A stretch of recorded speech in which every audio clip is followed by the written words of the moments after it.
TCU player to ever have 100 yards in his first 2 games is a Buff. Jake, go. What's up, Zay? Jake Schwartz, DMVR. You've been playing college football for a long time. What does it feel like to finally have this success this year? It's unexplainable. It feels good. I can't really explain the feeling, but just all the hard work coming together and finally showing on the big stage, it feels good. It's a blessing. Hey Xavier, Tyler King with the Denver Gazette. As you turn on the film from Colorado State's first game against Washington State, it seemed like their defense struggled, stopping the pass.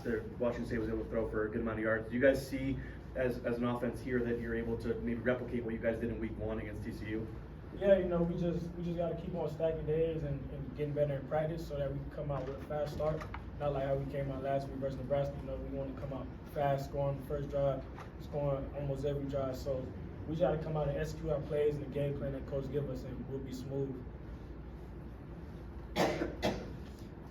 Is a Mick Miller at Fox 31. Can you talk about the unselfish mentality that is in the wide receiver room and how that translates to the relationship that you guys have with Shador? Because it seems like it doesn't matter who's having the big game, you guys are happy for each other and cheering for each other. Definitely, because we know the top playmakers we got in the room. We know that everybody can do the same thing pretty much. We can all do a lot. So one day, like Shador told us, one day it might be a game, one day it might not. Certain defense give us certain looks. Maybe the scheme for this week might be the safeties. Maybe it might be the corners that's not as good. So we want to attack certain people on the defense. So you never know when it's going to be your game. Xavier, Adam, what's your Tiger from 24/7 Sports? From your vantage point, and as you guys watch film, what are the areas you feel this offense can still get quite a bit better at? Well, I say a lot of things. We practice in the run a lot. We got to establish that run, establish line of scrimmage. Our O-line is doing a real good job at that. We also got to practice more our deep balls. I say we got to practice a lot of things. We're not nowhere near our potential and our standards, so there's a lot more coming. Hey Xavier, Packer Associated Press. When you came here, you knew that with Deion and everything like that, it could be crazy. But you have ESPN Game Day and Fox here, and you have all the celebrities showing up. I guess what's it been like is just to see all the hoopla and just Colorado being in the center of the college universe right now. Yeah, it's a blessing. It's a blessing in disguise. I've been training and practice for moments like these pretty much my whole life, and now that we on the stage that I want to be on, it's starting to come to light, and it's a blessing, like I can say. Hey Zay, Nikki Edwards to you, Sports Report. You said that this offense can reach certain potentials, but it seems like you're playing your best ball right now. Do you feel like there's any room for improvement, or do you feel like you're playing the best of the best right now? Definitely, there's always room for improvement. I feel like I still can go out there and get 200. A lot of us think we can go out there and still get 200. So there's definitely some improvement still left in my game and everybody's game in the receiver room. I say everybody's game on the team. Nobody's played up to the standard yet. So, like I said, there's still a lot more to come. How you doing, Xavier? Carlos Brown, ESN. I just want to talk about the pregame vibe. It seems like when you guys come out, you guys are ready to go already. It's like a party on the field. You guys are always lit. Can you talk about how that goes into how you perform during the game? For sure. You got to come out with some type of juice, some type of energy. You come out flat, you're going to play flat. So I feel like we always got to come out with that type of edge on our shoulder. Everybody's coming out looking at us, regardless if we coming out for warm-ups, we coming out for the game. Everybody wants to see something. We got cameras on us 24/7, so we got to come out with that type of energy, or else we're gonna play flat. Hey Xavier, Nick Rothschild, Denver Sept. How are you, by the way? I'm good. How about yourself? Good, thank you. I was wondering, since you played with plenty of quarterbacks throughout your career, if you could just explain it to maybe someone who isn't breaking down film, what makes Shador Sanders such a great quarterback? I say ball placement, his leadership, his attention to details. Like coming out to a break, you better know that ball's coming.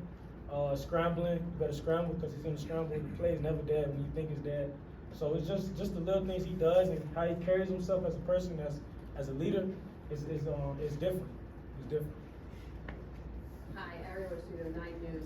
So both coaches now have talked about the fact that this is the first time that two black head coaches will face off in this Rocky Mountain Showdown. I just wanted to know, as a black player, is it important to see yourself reflected in your head coach?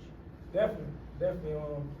Like you said, seeing myself reflected as the man that's taking out the battle and we going out to play for is great. We got all these cameras around all the time, so them seeing us, they see him, and them seeing him, they see us. So it's definitely a blessing.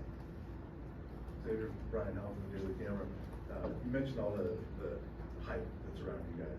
A lot of teams might buckle under some of that, but you guys don't seem to be fazed by that.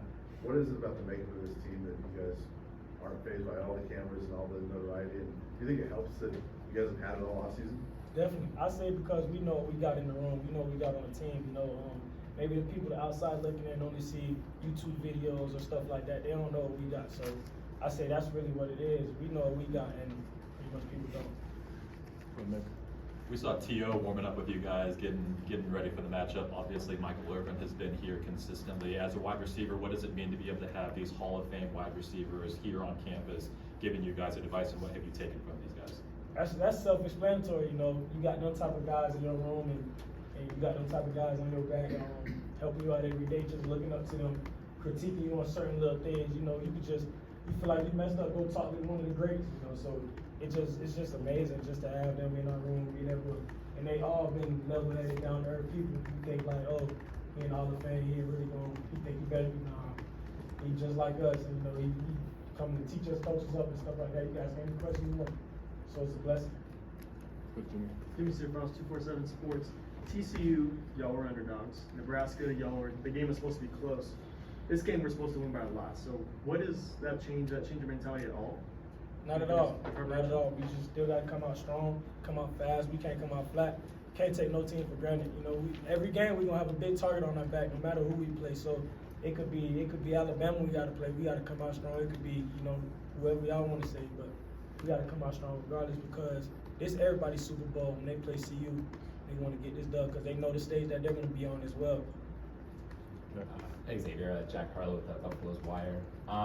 On your biggest run on Saturday, you had several offensive linemen kind of out there with you, kind of paving the way. Just wondering if you could kind of talk about that group and what's it like, having those guys out in front, kind of paving the way for you. Now the O-line is special. We as a team we're hard on the O-line because we can only go as far as they can go. So we're really hard on them, but they prove a lot every week.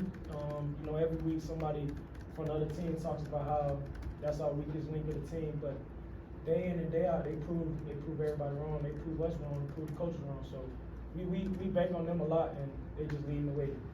Congrats to them boys. Xavier, Matt Smith, 143 The Fan. Prime said to us after the game on Saturday that he thinks there's about 80% belief in that room, belief of what you can do.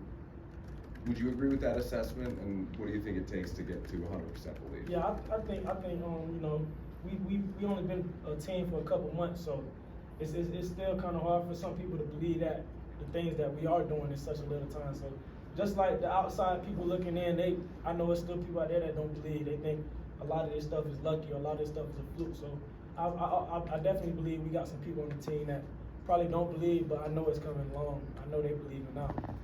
Okay, two more, go ahead, Ariel. Xavier, it's probably hard to kind of get up for two rivalry games in a row, but what have you heard about this specific one, the Rocky Mountain Showdown, and how are you guys all kind of getting ready for this specific one? I haven't really heard too much about it. I just know this is an in-state rivalry, and they're just the next opponent. So, like I said, we just got to go out there and play and dominate. Is there any adjustment to, you guys played at 10 a.m. the last couple weeks, now you have to play at 8 p.m. Is there any adjustment for you guys having to play late at night? We're just playing football. It might just be a little darker. Yes, sir. Well, I thought you would say that. Yes, sir. Yes, sir. All right, thanks, Dave. Appreciate it. y'all. Appreciate you, Zay. Well, yeah.